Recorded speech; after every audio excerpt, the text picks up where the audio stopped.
Meeks, who is also the chair of the House Committee on Foreign Affairs, is now recognized for 5 minutes.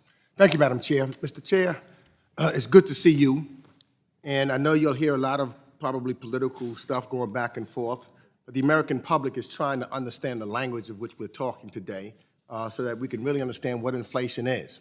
Fact of the matter is, I just recently was over in Europe.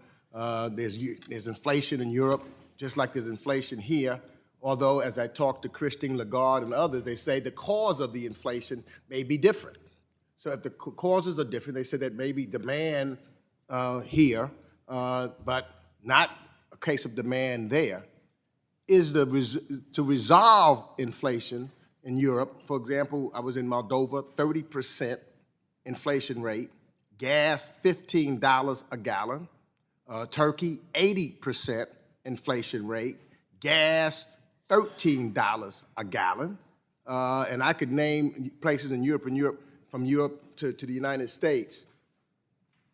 Is it that we had, whether it was the supply chains, the China shutdown, complete shutdown, the zero COVID policy, Russia's war in Ukraine, COVID period, isn't just a massive storm of everything is what contributes to inflation and causes it all over the world? Pretty much. Yeah, that's pretty good description. It's a little bit of everything, right? So if I'm talking to my constituents, trying to explain to them what inflation is and what causes it, I would not single out any one thing. I would probably have to talk about the conglomerate of things, because if you take away 2 or 3 of those things, we might not be in the situation here. All of it unprecedented, all of it really out of the control of anyone, out of control of Democrats, out of control of Republicans, out of control of the president, out of control of other governments. Is that not correct? So some of it is out of our control. For example, the price of oil and most of the price of food. And to your point, Europe has it's much more about energy and food prices, very difficult problems. And also they, of course, have the European Central Bank has different countries, which, and so they have to worry about the difference, the spreads between different countries, and that's a different challenge that we don't have here.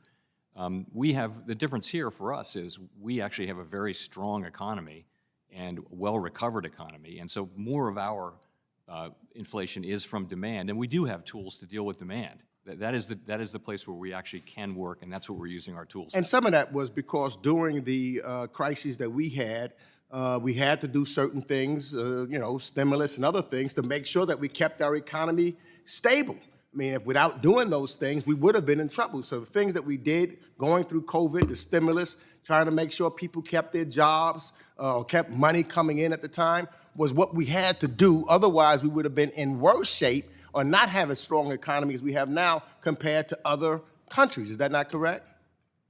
Yes, I would say it this way, that our inflation is a consequence of very strong demand, in part driven by supply, by what Congress did to support activity, in part driven by what we did, but also— But that helped stabilize our economy at that time, right?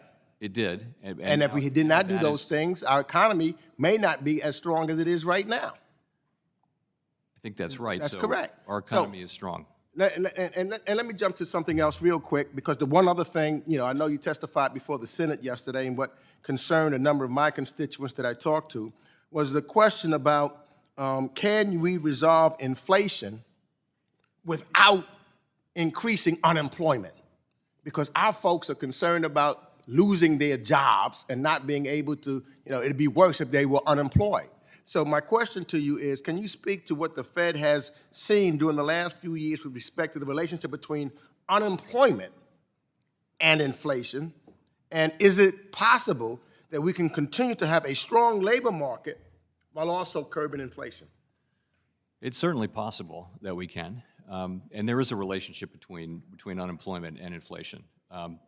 The challenge now is that inflation is at a 4-decade high, and some of it we can deal with, some of it is really going to be dealt with on global markets, the price of oil and that kind of thing, and we can't affect those. But the challenge is we're tightening monetary policy, and that's designed to drive growth down to a level that's more sustainable and lower, give the supply side a chance to catch up, and give inflation a chance to come down and bring inflation down. That's what we're trying to do.